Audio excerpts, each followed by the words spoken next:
એસટીની બસમાં મુસાફરી કરતા હોય અને સામે સામે બેઠા હોય બહેનો, તો બધું પૂછી લે, ક્યાં ગયા હતા, ક્યાં જાઓ છો, કુટુંબમાં કોણ કોણ, પિયર ક્યાં, ફલાણું ક્યાં. એકબીજાના સરનામા આપી દે, ટેલિફોન નંબર આપી દે. એમ કે પેલી બાજુ આવો ત્યારે અમારા ઘરે જરૂર આવજો, અમારે ત્યાં ચા પાણી કરજો, ઉતારો કરજો. વાતો કરવા માટે બધી. એક પ્રશ્ન ખાસ પૂછે, તમારા સાસુ છે? અને કારણ કે આ મહત્વનો પ્રશ્ન ગણાય, સાસુ છે? મને હોય તો પછી નિશાસો રાખે કે હા છે. પેલી કે મારી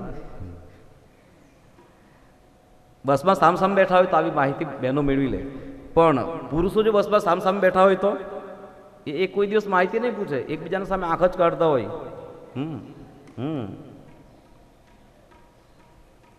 ખરેખર પુરુષો કોઈ દિવસ માહિતી મેળવી ન શકે. બહેનોના સદગુણ છે બોલવું, બોલ્યા વગર રહે જ નહીં, હકીકત. અને બહેનોના આ સદગુણ, બહેનોની આ પ્રકૃતિ જે માણસ સમજી જાય એ સુખી થઈ જાય. એક કાર જતી હતી અને કારમાં પંક્ચર પડ્યું, અને જે ગાડી ચલાવતા હતા એ ભાઈએ પછી ગાડી રસ્તાની બાજુમાં લીધી. એની પત્ની પણ સાથે બાજુમાં બેઠેલી, એ પણ સાથે નીચે ઉતરી, બોલવા લાગી કે જેક કાઢો ને, બિલ કાઢો ને, આમ કરો ને, તેમ કરો ને, આમ કરી દો ને. બોલ્યા જ કરે, બોલ્યા જ કરે. પેલો ત્રાસી ગયો પુરુષ તો. અને એમાં એક મોટરસાઇકલ વાળો યુવાન નીકળ્યો અને એને લાગ્યું કે આ શેઠજીને કંઈ મુશ્કેલી લાગે છે, પંચર પડ્યું છે, એટલે મોટરસાઇકલ ઊભી રાખી, પહેલાં મદદ કરું. અને એકદમ મોટરસાઇકલ ઊભી રાખી પોતે ઉતર્યો અને કીધું કે શેઠજી કંઈ મદદની જરૂર છે?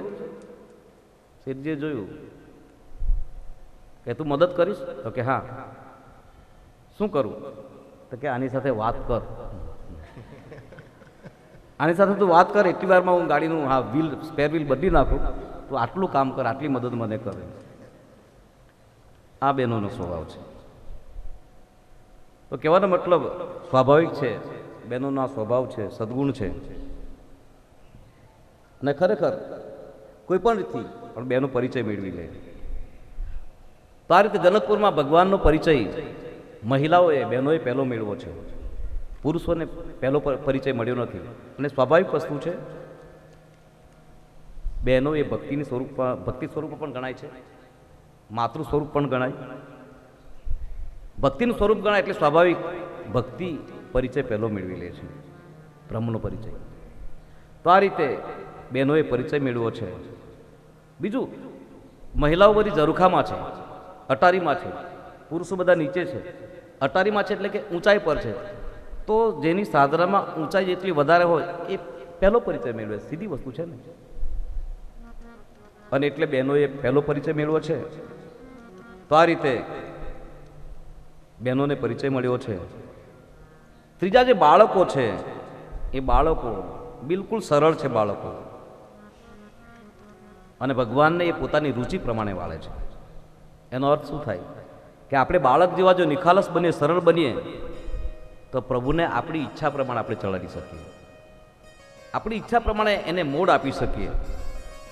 તો બધા જ બાળકો ભગવાનને બધું બજાર વગેરે બતાવે છે કે અમારું આ બજાર, અમારી આ શેરી, અને આ રીતે બધું જ બાળકો બધા ભગવાનને બતાવે છે, આગળ લઈ જાય છે. તો આ રીતે બતાવતા બતાવતા બિલકુલ પૂર્વ દિશા તરફ લઈ ગયા છે. અને પૂર્વ દિશામાં બતાવ્યું તો એક મોટો મંડપ નાખેલો કે જ્યાં ધનુષ યજ્ઞ થવાનો, જ્યાં સીતાજીના ભાગ્યનો નિર્ણય થવાનો, બાળકો રામજીને એ બતાવે છે. તો બસ આ રીતે ભગવાન બાળકોની રુચિ પ્રમાણે ધનુષ યજ્ઞના મંડપ સુધી પહોંચ્યા છે. આ બાજુ એ યજ્ઞ મંડપને, ધનુષ યજ્ઞના મંડપને જોઈને ભગવાન રામ જનકજીની એ વ્યવસ્થાની ખૂબ સરાહના કરે છે. લક્ષ્મણજીને કહેવા લાગે કે કેટલી સુંદર વ્યવસ્થા છે. અને આ બધું જોતા જોતા હવે સૂર્યાસ્ત થવાની તૈયારી છે. અને ત્યારે ભગવાને લક્ષ્મણને કહ્યું કે લખન, સંધ્યાનો બિલકુલ સમય થયો છે, મોડું થઈ જશે તો બાપજી નારાજ થઈ જશે, જલ્દી પહોંચીએ આપણે. તો આ પ્રમાણે લક્ષ્મણજી સાથે વાતો કરી, જે બાળકો સાથે હતા એ બધા જ બાળકોને વિનીત વાક્યો કહ્યા છે, વિવેકથી બધાને વાતો કરી છે, છૂટા પાડ્યા છે અને ત્યાંથી વિદાય લીધી છે. તો બસ આ રીતે ભગવાન પાછા સુંદર સદન તરફ આગળ આવે છે. આખા જનકપુરના જે બધા લોકો હતા, જે નામ અને રૂપને મિથ્યા માનતા હતા, એ બધા જ ભગવાનના નામને રામ રામ રામ એ રટ્ટા થઈ ગયા અને ભગવાનના રૂપમાં એના મોહમાં પડી ગયા. તો આ રીતે બધાને નામ અને રૂપમાં ડૂબાડી ભગવાન વિશ્વામિત્ર બાપજીના પાસે આવ્યા છે. આજ ભગવાન રામને વિશ્વામિત્ર બાપજીનો ડર લાગ્યો છે કે જો મોડું થશે તો બાપજી ગુસ્સો કરશે. અને ખરેખર શિષ્યને ગુરુનો ડર હોવો જ જોઈએ, ભય રહેવો જ જોઈએ. જે શિષ્ય ગુરુનો ડર નથી રાખતો એ શિષ્ય ચોક્કસ અનર્થ કરી શકે છે. તો ગુરુનો ડર રહેવો જોઈએ. તો બસ આવા એક વાત. અને તમે વિચાર કરો, આ જે રાવણ છે, રાવણ આટલો ફાટી કેમ પડ્યો? કારણ એટલું જ હતું કે એની માટે કોઈ બીજી એવી સત્તા નહોતી, ગુરુ સત્તા નહોતી. એના કારણે એને તકલીફ પડે.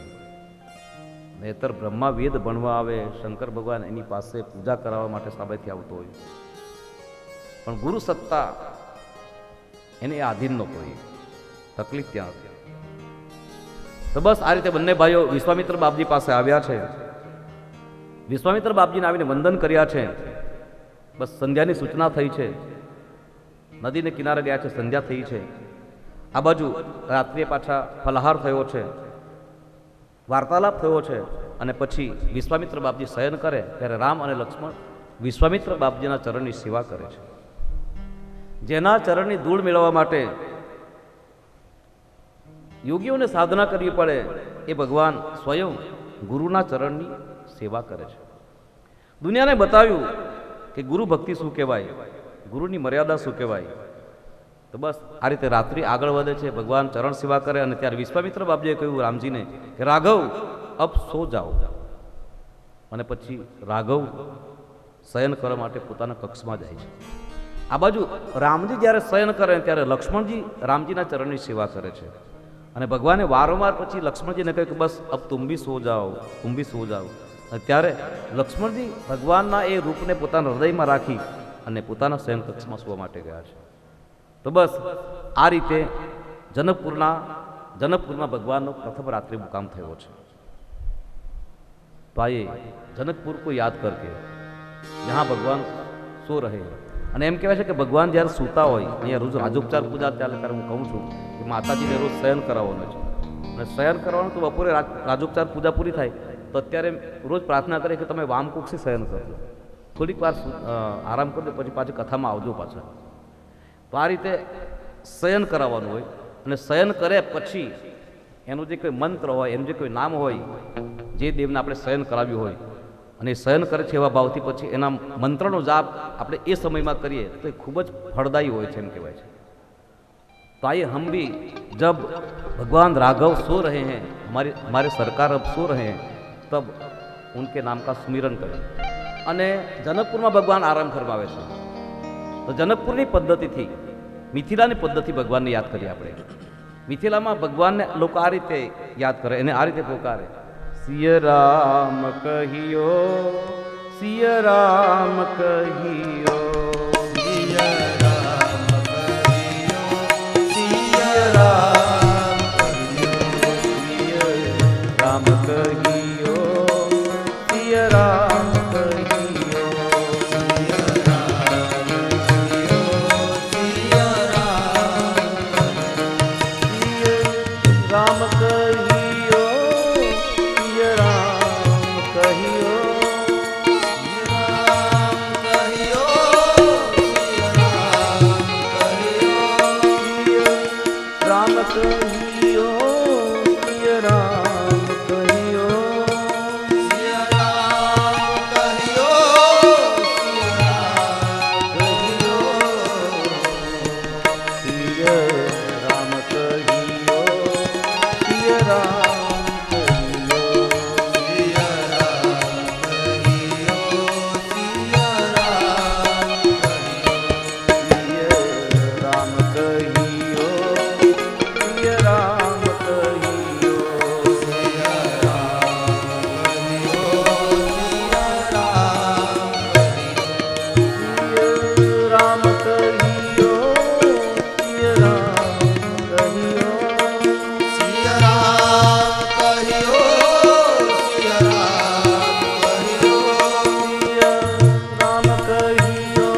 રામેતિ રામેતિ રમે રામે મનોરમે સહસ્ત્રનામ તત્તુલ્યમ રામ નામ વરાનને.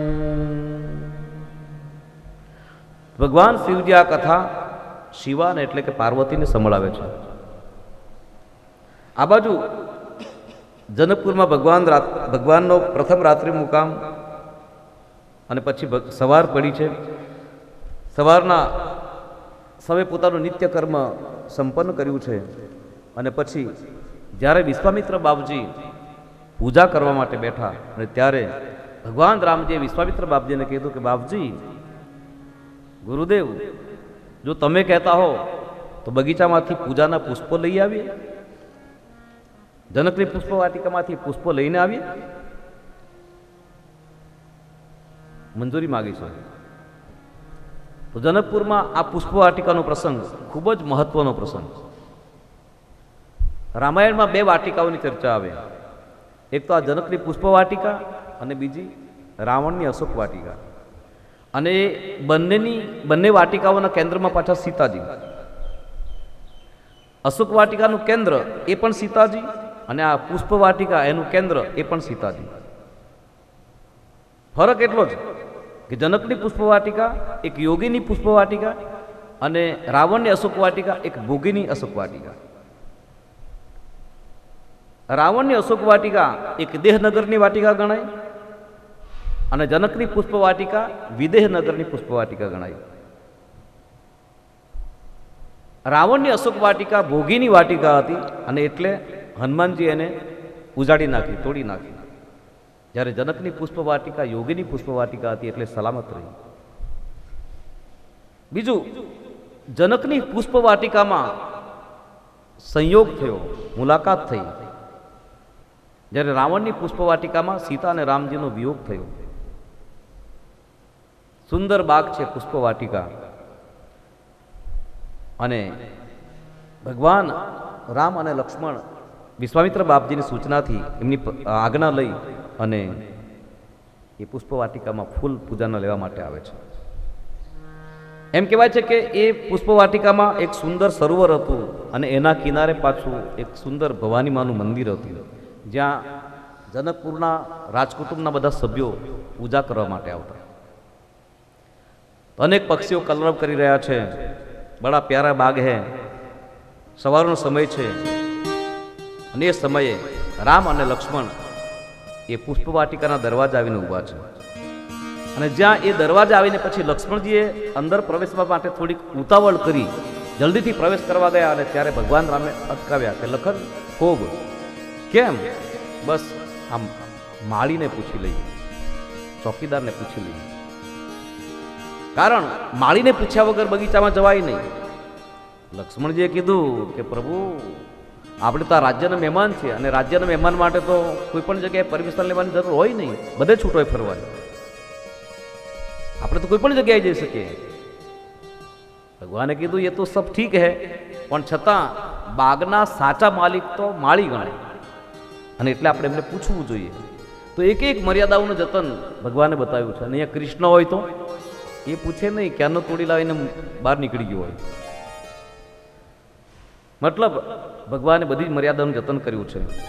આ બાજુ માળીઓને ખબર પડી કે ગઈકાલે સાંજે આખા આપણા નગરને જેણે મોહિત કર્યું એ રામ ખુદ આજ બગીચાને દરવાજા આવીને ઊભા છે. માળીઓ તો નાચવા લાગ્યા, કારણ કે એ લોકો કાલે ઓન ડ્યુટી હતા, અહીંયા ફરજ પર હતા, એટલે નગરમાં હતા નહીં અને જોઈ શકેલા નહીં. અફસોસ હતો કે જુવાના રહી ગયા. તો વિચાર કરવા લાગે કે ચાલો સારું થયું, બધી ભીડથી બચીને આપણે એકલા જ છીએ. ત્યારે ભગવાન આવ્યા, એકદમ આવ્યા છે દોડતા, શું સેવા કરીએ, પધારો પધારો. ભગવાને કીધું કે પૂજાના પુષ્પ જોઈએ છે, તો બસ તમે કહો એટલા ચૂંટી આપીએ. પુષ્પ કયા જોઈએ, કેવા જોઈએ? ભગવાને કીધું કે ધન્યવાદ, થેન્ક યુ, પણ પૂજાના પુષ્પ અમે જાતે ચૂંટીશું. કારણ કે પૂજાના પુષ્પ તમે ચૂંટીને આપો એમ નહીં, ગુરુદેવની પૂજા માટે લઈ જવાના છો. અમે જાતે જ ચૂંટીશું, બસ ખાલી તમે અમને પ્રવેશ આપો બગીચામાં. તો આ રીતે લક્ષ્મણ અને રામ માળીઓના પ્રેમભર્યા સ્વાગત સાથે પુષ્પ વાટિકામાં પ્રવેશ કરે છે. એક તો સવારનો સમય છે સૂર્યના કિરણોથી બગીચાના ઘણા બધા ફૂલો ખીલી ગયેલા હતા અને હવે જે ખીલવાના બાકી હતા કે જ્યાં રામે પ્રવેશ કર્યો ત્યાં બધા રામના દર્શન કરીને ખીલવા લાગ્યા છે. कुछ फूल सूर्य से खिल गए थे पर कुछ फूल अभी सूर्यवंशी से खिलने लगे. અને આ પ્રસંગે એક ગની દહીવાલા એક કવિ છે ને બહુ સુંદર ગુજરાતી કવિ છે, બડી પ્રકૃતિ કા કવિ है, મુલાયમ કવિ છે એકદમ. એણે લખ્યું કે જ્યારે ભગવાન રામ પુષ્પવાટિકામાં પ્રવેશ્યા તો વાતાવરણ કેવું હશે, બગીચાનો શું ભાવ હશે. તમારા અહીં આજ પગલા થવાના, તમારા અહીં આજ પગલા થવાના. ચમનમાં બધાને ખબર થઈ ગઈ છે, ચમનમાં બધાને ખબર થઈ ગઈ છે. ઝુકાવી છે ગરદન બધી ડાળીઓએ, ઝુકાવી છે ગરદન બધી ડાળીઓએ. ને ફૂલોની નીચી નજર થઈ ગઈ છે, ને ફૂલોની નીચી નજર થઈ ગઈ છે. તમારા અહીં આજ પગલા થવાના, તમારા અહીં આજ પગલા થવાના. તમે ફૂલના છોડ જોયા હશે, ફૂલના છોડ જોયા હશે, ગુલાબનો છોડ, અને એ ગુલાબનો છોડ હોય, એ ગુલાબના છોડને ફૂલની કળી આવે, એ ફૂલની કળી આવે ત્યારે એ ફૂલની કળી ગુલાબના જે પાંદડા હોય એની પાછળ સંતાયેલી હોય છે. કવિ આ જોઈને એક દ્રષ્ટાંત આપે કે કળી આ રીતે ગુલાબના પાંદડાની પોતે સંતાઈને જાણે શરમાઈ રહી છે. શરમનો કરી દો સઘળું જુએ છે, શરમનો કરી દો સઘળું જુએ છે. કળી પાંદડીને પરદે રહી, કળી પાંદડીને પરદે રહી. સાચું કહું તો આ વાતાવરણ પર, સાચું કહું તો આ વાતાવરણ પર તમારી નજરની અસર થઈ ગઈ છે, મારી નજરની અસર થઈ ગઈ છે. તમારા અહીં આજ પગલા થવાના, રમનમાં બધાને ખબર થઈ ગઈ છે. તમારા અહીંયા પગલા થવાના, ચમનમાં બધાને ખબર થઈ ગઈ છે. ઝુકાવી છે ગરદન બધી ડાળીઓએ, આવી છે ગરદન બધી ડાળીઓએ. ફૂલોની નજર થઈ ગઈ છે. ફૂલોની નીચી નજર થઈ ગઈ છે. બધાને વિનંતી કરીશ કે એક બાર તાલિયા બજાવી જાય, ખૂબ તાળીઓ વગાડો. કેમ તે પછી કહીશ, ખુલાસો પછી પહેલા તાળીઓ વગાડો. અને આ તાળીઓ આનંદભાઈ માટે છે. નિલેશભાઈ, સતીશભાઈ, આપણી કથામાં બધું ઘણું એવું ગવાય છે કે આપણી સાથે સંગતમાં હજુ સુધી એવું કોઈ બેઠો નથી કે જેણે બધી વસ્તુમાં જે તે આપણી ગાયકીમાં જે તાલ જોઈએ એ પ્રમાણે વગાડ્યું હોય. આનંદભાઈએ વગાડ્યું છે એટલે એકવાર તાળીઓથી એમને વધાવ્યું છે. કથામાં સંગતિ તો જરૂર છે ના, બધાની મિસ્ટેક આપણી લાગે છે. ઝુકાવી છે ગરદન બધી ડાળીઓએ, આવી છે ગરદન બધી ડાળીઓએ. ઝુકાવી છે ગરદન બધી ડાળીઓએ, આવી છે ગરદન બધી ડાળીઓએ.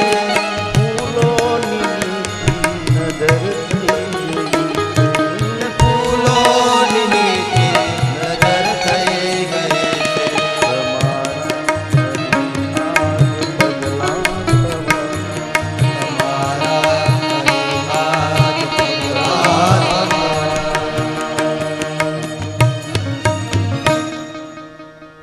એવી એક વ્યક્તિનું આગમન બગીચામાં થયું છે કે પૂરું આખો બાગ જાણે ખુશ્બુથી ભરાઈ ગયો, અને આ બાજુ એ કુંજ ગલીઓમાં ભગવાન હવે પુષ્પો છૂટે છે પસંદગી કરી કરીને.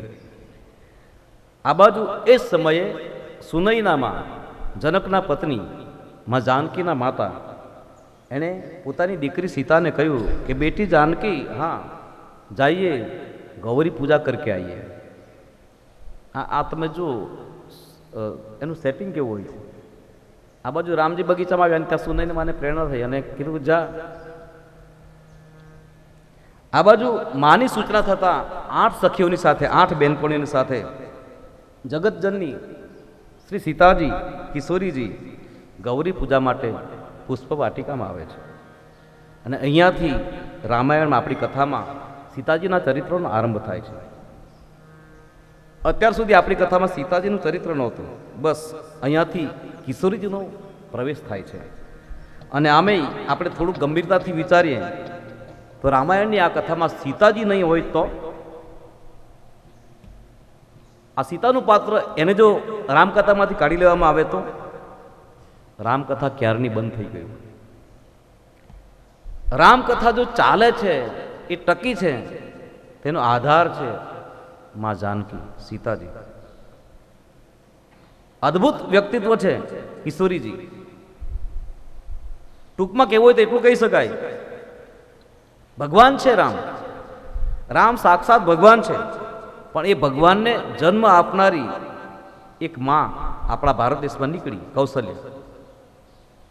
પણ સીતાને જન્મ આપનારી કોઈ માં મળી નહીં, અને તેથી સીતાજીને ધરતીમાંથી પ્રગટ કરવી પડી. બહુ લાંબો ઇતિહાસ છે આખો. બધા ઋષિઓએ પોતાના લોહી કાઢી કાઢીને એક ઘડામાં ભરેલા, બરાબર આવું હતું કંઈક. અને એ ઘડો પછી જનકની મિથિલામાં એની ભૂમિમાં દાટવામાં આવેલો. એ ઋષિના લોહીનો ઘડો આ ત્યાં દાટવામાં આવેલો જનકપુરમાં. અને પછી બન્યું એવું કે આ જ્યારથી આ લોહીનો ઘડો દટાયો ત્યાં, ને ત્યારથી જનકપુરમાં દુકાળ શરૂ થઈ ગયો. વરસાદ પડે નહીં, દુષ્કાળ દુષ્કાળ દુષ્કાળ. અને પછી આ રીતે સતત દુષ્કાળ ચાલવા લાગ્યો. અને ત્યારે જનકપુરમાં દુષ્કાળ. એટલે પછી વિદ્વાનોએ અને બધાએ જાણકારોએ બધું સંશોધન કર્યું અને કીધું કે આનો ઉપાય શું. અને ત્યારે ઉપાયમાં એમ કહેવાયું કે જનકપુરના દુષ્કાળને દૂર કરવા માટે જનકજી જાતે પોતે સોનાનું હળ લઈ અને જનકપુરની જમીનને ખેડે તો દુકાળ પૂરો થઈ જાય અને વર્ષા થાય. અને ખરેખર પછી જનકજી આ રીતે સોનાનું હળ જાતે ચલાવે. રાજા, આપણા આજના રાજાઓ આવું કરે નહીં કરે. તો જનકજી પછી સોનાના હળથી પૃથ્વીને ખેડતા હતા, જનકપુરની ધરતીને ખેડતા હતા. અને ખેડતા ખેડતા એમાંથી આ એક સિંહાસન નીકળ્યું અને એમાં દીકરી બેઠી હતી નાની, સીતાજી આ રીતે પ્રગટ થયેલા. લાંબો ઇતિહાસ ટૂંકમાં તમને કહું છું. તો કહેવાનો મતલબ, રામને ભગવાનને જન્મ આપનારી એક માં મળી આપણી સંસ્કૃતિમાં, આપણા દેશમાં એક મહિલા એવી મળી, કૌશલ્યા. પણ સીતાજીને જન્મ આપનારી કોઈ માં એવી મળી નહીં એટલી પાત્રતાવાળી. અને તેથી સીતાજીને આ રીતે ધરતીમાંથી પ્રગટ કરવા પડ્યા. તો કહેવાનો મતલબ, નારી સમાજનું ગૌરવ છે માં જાનકી, અદ્ભુત. તો સીતા ન હોય તો રામકથા અધૂરી ગણાય, ક્યારની કદાચ બંધ થઈ ગઈ હોત. અને એટલા માટે જ કવિઓએ બહુ ઠીક ન્યાય આપ્યો છે કે રામજી ભગવાન ખરા, પણ સીતાજીની સાથે જ્યારે સરખામણી આવે તો ત્યારે એની સરખામણીમાં રામ ક્યાંય પાછળ રહી જાય છે, થોડા પાછળ રહી જાય છે. મારા રામ તમે, કવિઓએ ગાયું છે, સીતાજીની તો મારા રામ તમે સીતાજીની, મારા રામ તમે સીતાજીની તો મારા રામ તમે સીતાજીની દયાના સાગર, દયાના સાગર તમે કૃપા નિધાન થઈ, દયાના સાગર કૃપા નિધાન થઈ. ભલે ભગવાન કેવડાવો સીતાજી તો લેના મારા રામ તમે સીતાજી તો લેના સીતાજી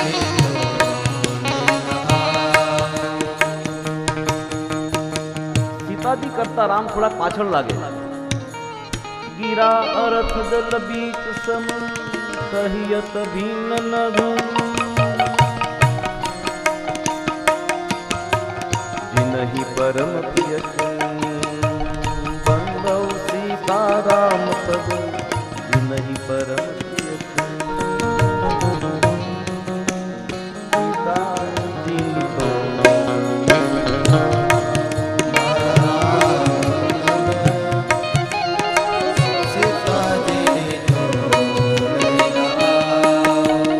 આવા સીતાજી કથામાં પ્રવેશ કરે છે.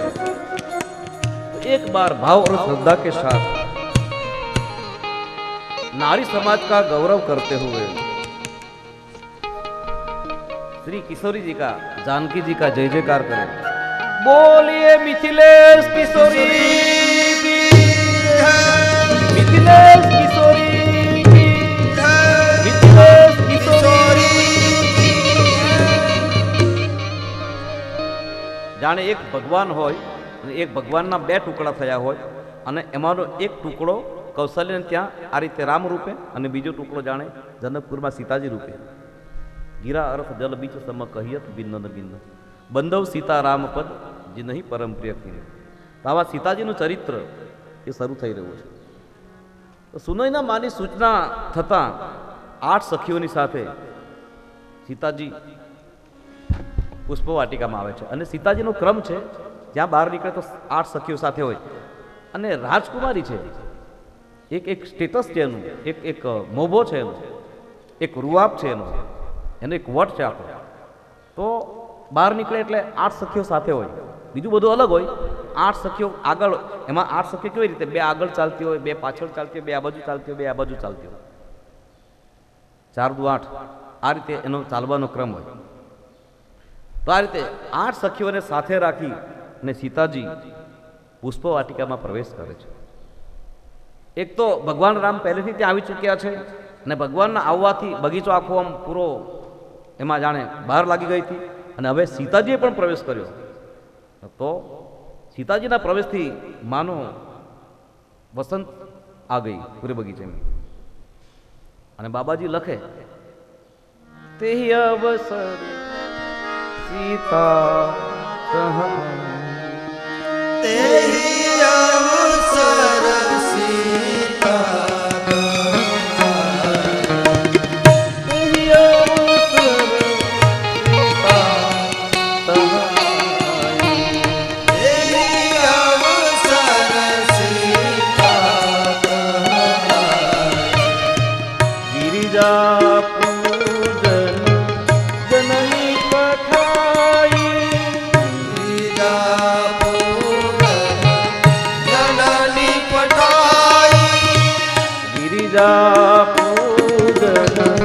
जननी पठाई जननी पठाई तेहि अवसर सीता तेहि अवसर सीता. ગૌરી પૂજા માટે સુનયના માયા સીતાને મોકલ્યા છે. બાગમાં પ્રવેશ કરે છે, માનસકાર લખે છે, બહુ સુંદર લખ્યું. સંગ સખી સબ संग सखी सब सुभग गावहि गीत मनोहर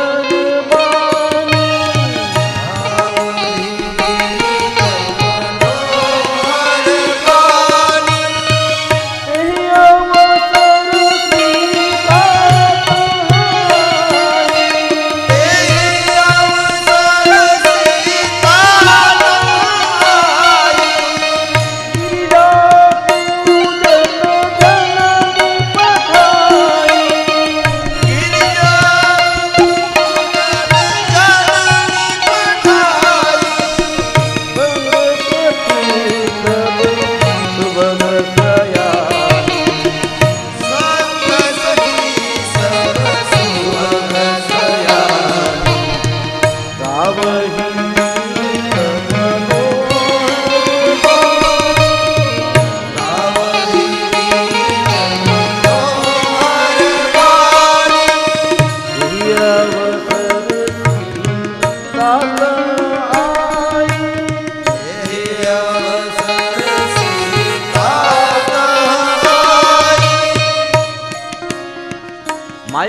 મોકલાવ્યા, પુષ્પ વાટિકામાં આવ્યા છે, સરોવર હતું એ સરોવરમાં સ્નાન કર્યું છે, અને પછી સરોવરને કિનારે આવેલું ગૌરી માનું મંદિર એની પૂજા કરવા માટે વૈદેહી બેઠા છે.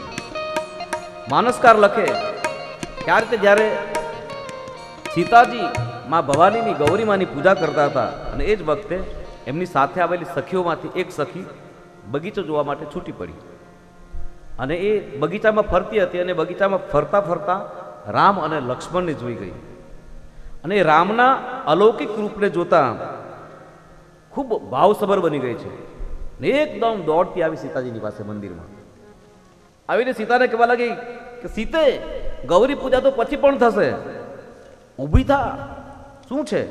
કે બસ પેલા રાજકુમાર છે એના દર્શન કરી લે. ચલો સીતે. સીતાજી કહે કે કોણ છે? પૂજા તો કરવા દે પહેલા. કે બસ બે રાજકુમારો આવ્યા છે, બગીચો જોવા માટે આવ્યા, સુંદર રૂપ છે. દેખન બાગ કુંવર દોવા, દેખન બાગ કુંવર દોવા, બયત કિશોર સબ બાકી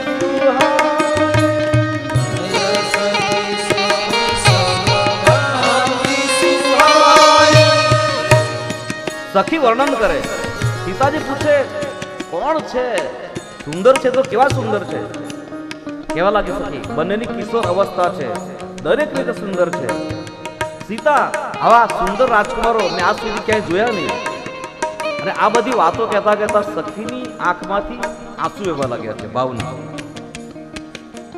અને સખીની આ સ્થિતિ જોઈ સીતાજીએ પૂજા અટકાવી દીધી. કહેવા લાગી સીતાજી, હા, રાજકુમારને જોવા તો જઈએ, દર્શન કરવા જઈએ, પણ તારી આંખમાંથી આંસુ કેમ પડે છે? અને ત્યારે સખી બોલી કે આ આંસુ નથી પડતા. તો દ્રષ્ટાંત આપ્યું કે એક પ્યાલો હોય અને પ્યાલામાં જો અમૃત ભરવું હોય, દૂધ ભરવું હોય, અને એ દૂધ જો ભરવું હોય અને દૂધ ભરવું હોય તો અને પ્યાલો જો પાણીથી ભરેલો હોય તો પહેલા એ પાણીને બહાર કાઢી દેવું પડે, ખાલી કરી દેવું પડે, અને પછી એમાં દૂધ ભરી શકાય. તો સખી કહેવા લાગી કે મારે મારા રામના અમૃતને આંખમાં ભરવું છે અને તેથી ક્ષારથી ભરેલી આંખોને હું આંસુ દ્વારા ખાલી કરી રહ્યો છું કે જેથી એ આંખ દ્વારા આંખમાં હું રામને ભરી શકું, રામના રૂપના અમૃતને ભરી શકું. દ્રષ્ટાંત આપ્યું છે. શ્યામ ગૌર કી બહુ બખાની, શ્યામ ગૌર કી બહુ બખાની. સીતાજી પૂછે આટલા બધા સુંદર છે? તો કે હા. તો જરાક તો કે કેવા છે એનું વર્ણન તો કર. અને ત્યારે સખી આ રીતે બોલી, શ્યામ ગૌર કી શ્યામ ગૌર કી બહુ બખાની. એક થોડા શ્યામ છે, બીજા ગૌર છે. બસ આનાથી આગળ હું કહી શકું એમ નથી. ગીરા અનયન નયન વિનુબાની, ગીરા અનયન નયન વિનુબાની. ગીરા અનયન નયન વિનુબાની. ગીરા અનયન નયન વિનુબાની. સખી કહેવા લાગી કે સીતે, મારી આ વાણી, મારી આ જીભ એ વર્ણન કરી શકે, પણ જીભે જોયું નથી, કારણ કે જીભને આંખ નથી.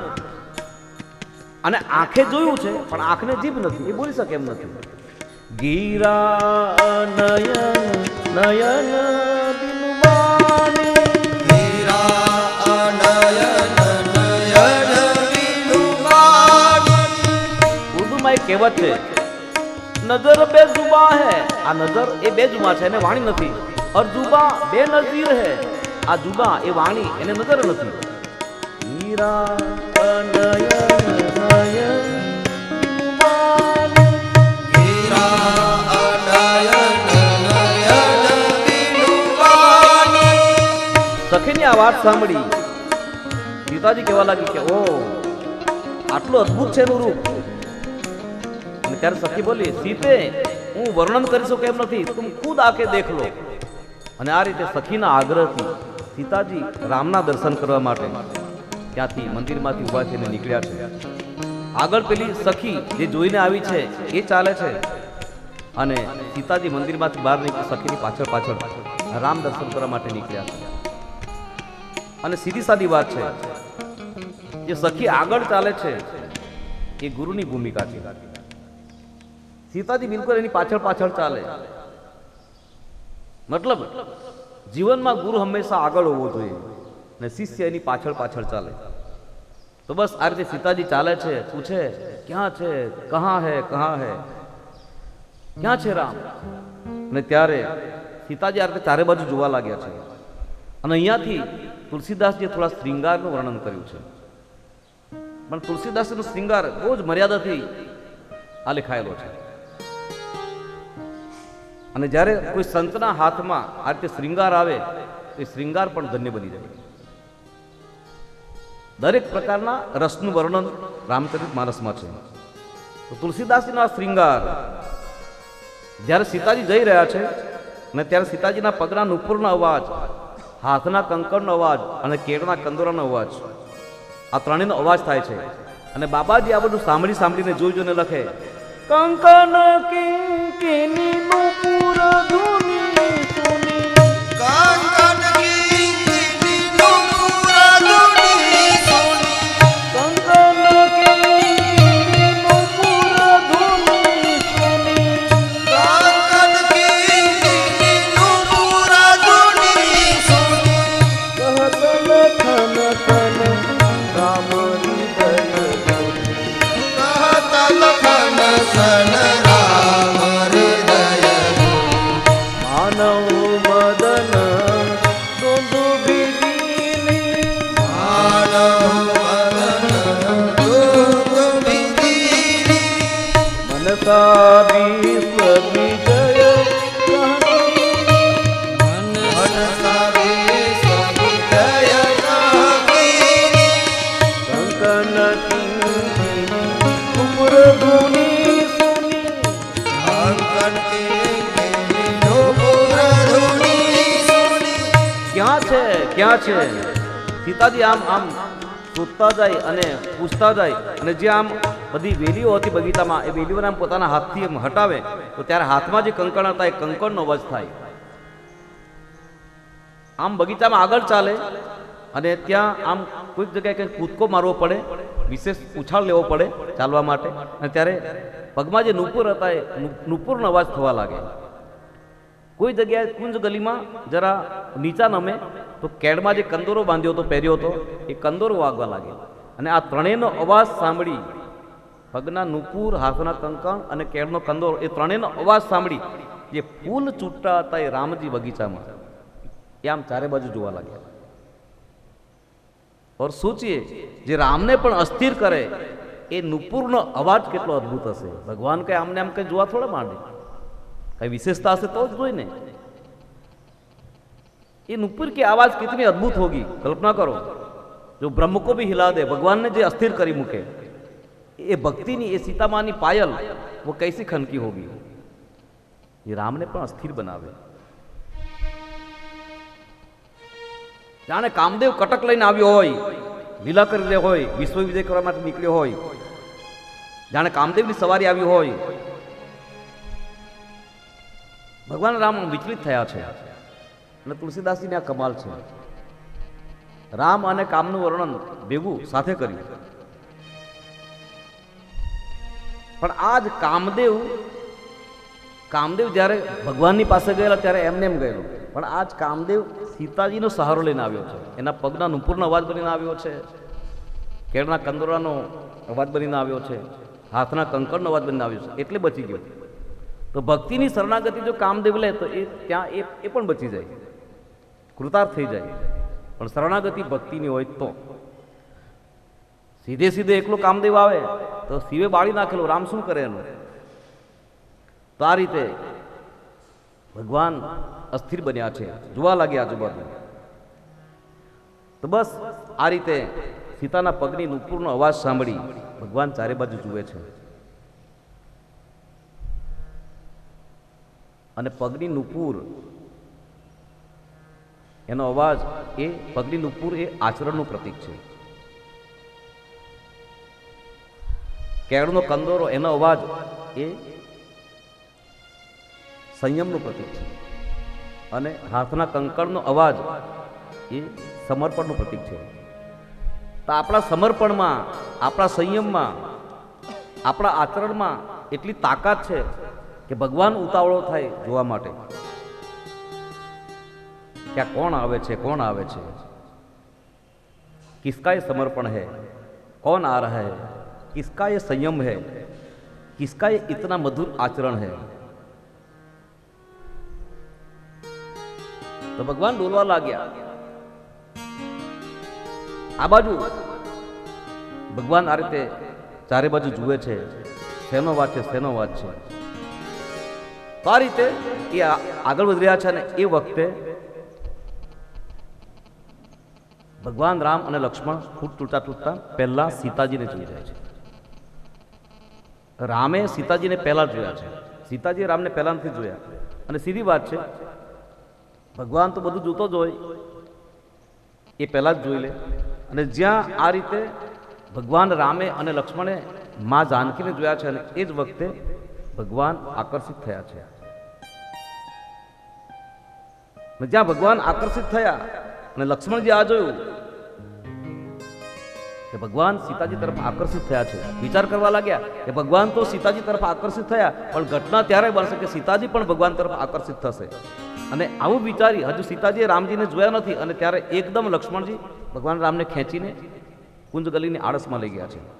ભગવાને કીધું કે એ ક્યાં હે, કે બસ તમે ચૂપ રહો, તમે ભગવાન છો, હું પૂજારી છું, દર્શન કરવાવાળા અત્યારે આવી રહ્યા છે, અને ભગવાનને આમને એમ રખાય નહીં. તો બસ લક્ષ્મણજી ભગવાનને સજાવા લાગ્યા છે, તમે બસ ચૂપચાપ ઉભા રહો. અને આ રીતે લક્ષ્મણજી ભગવાનને શણગારે છે, સુંદર સજાવટ કરી છે. આ બાજુ સખીને આગળ રાખીને, સદગુરુને આગળ રાખી અને સીતાજી આમ ક્યાં છે કરતા આવે છે. જરા હવે તો ઉતાવળ થઈ છે સીતાજીને, પણ એક અધૂરાઈ જાગી છે રામને જોવા માટે. અને એ જ વખતે જેમ આકાશના વાદળાને વિદારી અને ચંદ્ર બહાર આવે, મંદિરમાં જે પડદા હોય પડદા હટાવી અને પૂજારી જેમ ભગવાનના દર્શન કરાવે, એ જ રીતે લતા મંડપને એક બાજુ હટાવી અને લક્ષ્મણજી રામજીને લઈને બહાર નીકળ્યા છે, બિલકુલ સજાવી દજાવી. અને એ જ વખતે પેલી જે સખી આગળ ચાલતી એ ફરીવાર પાછી રામજીને જોઈ જાય છે. અને રામજીને જોયા એટલે તરત જ કહ્યું કે સીતે દેખ, જો. અને આટલું કહી અને એ સખી ત્યાંથી ખસી ગઈ, વચ્ચે હટી ગઈ.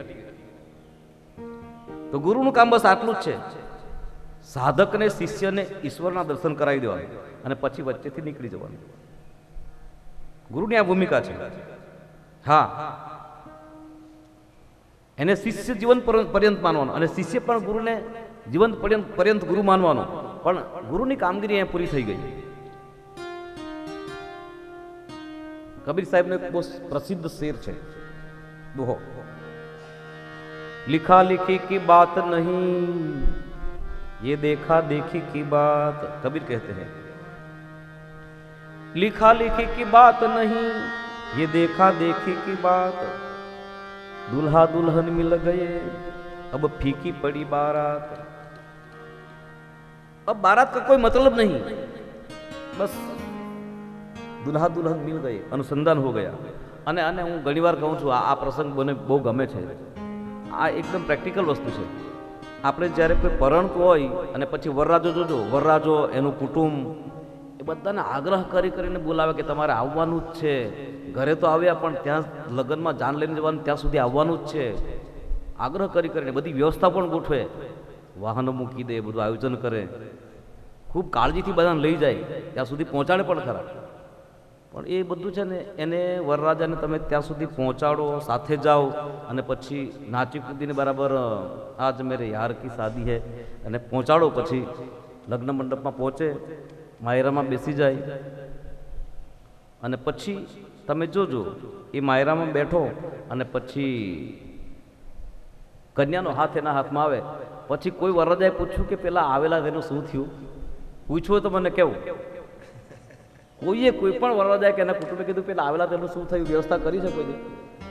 એ આવેલા એ પાછા કેવી રીતે ગયા કે નહીં, એ લોકોએ ખાધું કે નહીં, કોઈ કંઈ પૂછતું નથી. પછી અને આ સિદ્ધાંત છે પાછો કબીર સાહેબે કીધું કે દુલ્હા દુલ્હન મિલ ગયે અબ ફીકી પડી બારાત. પહેલા તો એટલે એમ બધાને કેટલા માનપાનથી સાથે રાખતા હોય કે ચાલો ચાલો આવવાનું છે આવવાનું છે.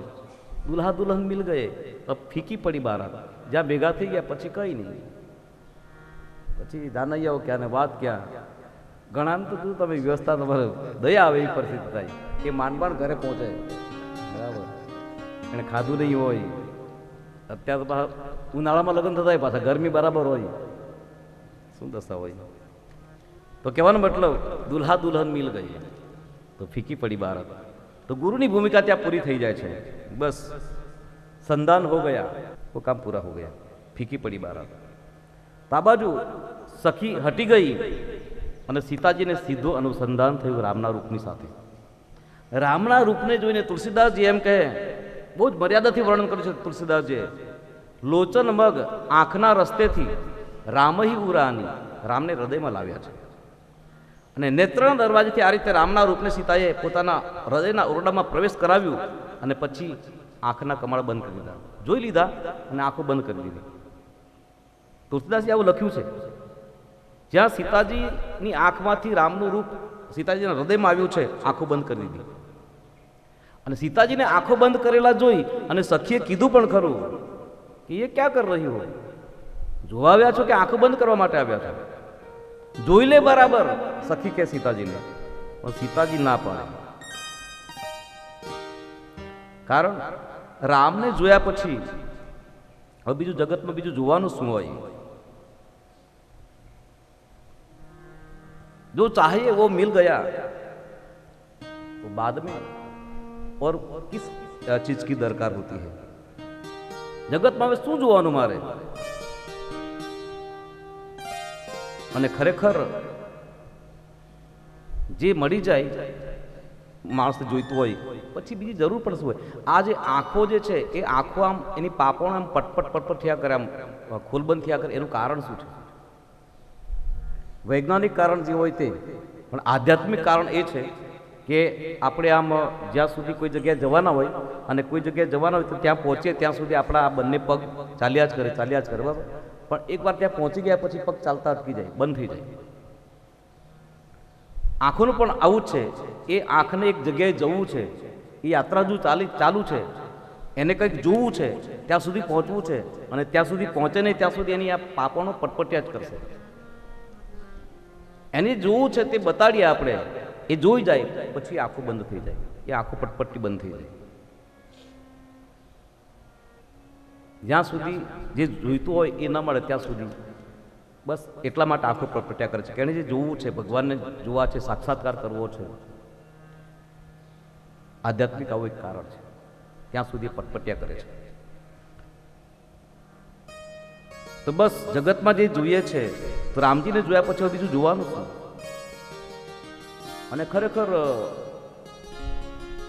જે પ્રેમી છે, જે ભક્ત છે, એના માટે ઈષ્ટદેવ, પ્રેમી છે એના માટે પોતાના સાજન સજની એ જ સર્વસ્વ છે બધું. ફિલોસોફી તો બંને જગ્યાએ સરખી લાગુ પડે ને. સાજન સજની હોય કે પછી ભક્ત ભગવાનની હોય. ભક્તોને ભગવાન નહીં મળે અથવા તો પ્રેમીને સાજન કે સજની કે સાજન નહીં મળે, બીજું બધું મળી જાય, એના માટે એની કોઈ પેલી નથી, કિંમત નથી. એક તો સારી દુનિયા મિલે ભી તો ક્યા, एक तो ना मिला, एक तो ना मिला, सारी दुनिया मिले भी तो क्या है, एक तो ना मिला, एक तो ना मिला, सारी बगिया मिलेगी तो क्या है, दिल का फूलना खिला, सारी बगिया खिले भी तो क्या,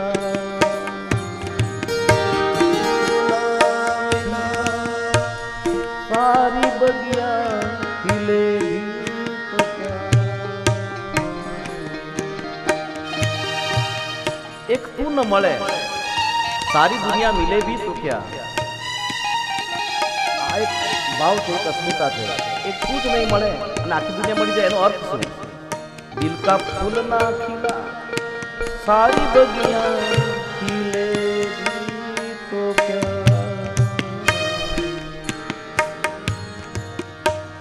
આ એક ભાવ છે. આ ચલચિત્રનું ગીત છે, તમને ખબર હશે.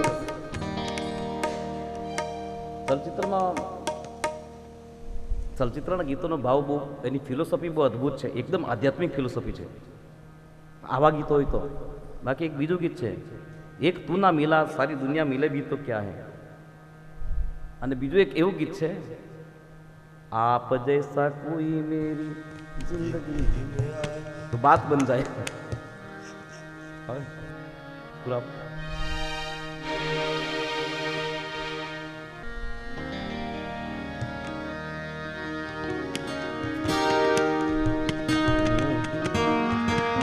શબ્દો ટૂંકમાં એવા છે, આપ જૈસા कोई मेरी जिंदगी में आए तो बात बन जाए, हाँ हाँ बात बन जाए. आप जैसा कोई मेरी जिंदगी में आए तो बात बन जाए, हाँ बात बन जाए. મારે કહેવું એ હતું કે એક તું ના મિલા સારી દુનિયા મિલે ભી તો ક્યાં હે. એને જે જોઈતું હોય એ જ જોઈએ, પણ આપ જૈસા કોઈ મેરી જિંદગીમાં આવે તો બાત બન જાય. એનો અર્થ શું થાય કે તમે નહીં, તું નહીં આવું તો ચાલે, તારા જો બીજો કોઈ પણ હશે તો ચાલશે, વાત બની જશે. આ ફિલોસોફી બરાબર નથી કહેવાનો મતલબ. તો બસ જેને જે જોઈએ છે એ મળી જાય, પછી એને બીજી અપેક્ષા રહેતી નથી. આંખને જોઈએ છે, એને જે બતાવવાનું છે, એને જે જોવાનું છે તે આપણે બતાવ્યું નથી ત્યાં સુધી આંખો ફૂપટ્યા કરે છે. તો સીતાજીએ આંખો બંધ કરી રામને જોયા પછી, દર્શન કર્યા પછી. સખીઓ કે આંખો તો ખોલ, હજુ જોઈ લે, પણ સીતાજી ના પડે કે હવે જોવાનું બાકી શું રહે છે. અને બીજું, સીતાજીને ભય લાગ્યો કે કદાચ હું આંખ ખોલું અને પછી આંખ ખોલું અને સામે કદાચ રામ નહીં હોય તો સીતાજી આંખ ખોલતા નથી. આ બાજુ સખીઓ તો પછી કટાક્ષ પણ કરવા લાગી કે શું, કારણ કે પૂજા કરવા માટે આવેલા ને, કેમ આંખો નથી ખોલતા? શું આમ કઈ ગૌરીનું, મા ભવાનીનું ધ્યાન કરો છો? બહુરી ગૌરી ધ્યાન કરે હું? બાબાજીએ લખ્યું છે બધું. તમે આમ ભવાનીનું ધ્યાન કરતા હોય એવું લાગે છે. વ્યંગ કરે સખીઓ. આ બાજુ સીતાજી આંખો ખોલતા જ નથી. ઘણી વાર થઈ સીતાજી આંખો ખોલતા જ નથી. અને એ વખતે લક્ષ્મણજીએ વિચાર કર્યો. લક્ષ્મણજીએ પછી તો વિનંતી કરી ભગવાનની પાસે ઊભા ઊભા. લક્ષ્મણજી વિચાર કરે કે કમસે કમ ભગવાનના દર્શન કર્યા પછી માતાજી આંખો બંધ કરી લીધી, પણ શણગાર તો મેં સજાવ્યો, ભગવાનને જોયા અને પછી આંખો બંધ કરી ગયા. કમસે કમ આ પૂજારીની સામે તો જોવું જોઈએ, જોયું જ નહીં. અને પછી લક્ષ્મણજીએ પ્રાર્થના કરી કે માં, હે ભક્તિ મૈયા, હે જગદંબા, કમસે કમ મુझ પર ભી એક કરુણા દ્રષ્ટિ ડાલ દો. આ રીતે લક્ષ્મણજીએ પછી પ્રાર્થના કરી અને લક્ષ્મણજીની પ્રાર્થના સાંભળી અને પછી સીતાજીએ પાછું આંખો ખોલી અને લક્ષ્મણજીને જોયા છે. જ્યાં લક્ષ્મણજીને જોયા એટલે સીતાજી ખરેખર, લક્ષ્મણજી ખરેખર ધન્ય બની ગયા. તો આ રીતે રામના દર્શન કર્યા પછી સીતાજીના મનોભાવ, તુલસીદાસજી લખે કે સીતાજીએ રામજીને જોયા પછી સીતાજી મનમાં પોતાના પિતા જનકજીને ઠપકો આપવા લાગ્યા કે મારા પિતાએ આવી પ્રતિજ્ઞા શું કામ કરી કે ધનુષ્ય તોડે એને મારી સાથે મારે એની સાથે પરણવાનું? આવું પ્રતિજ્ઞા શું કામ કરી? કારણ સીતાજીને ચિંતા થવા લાગી.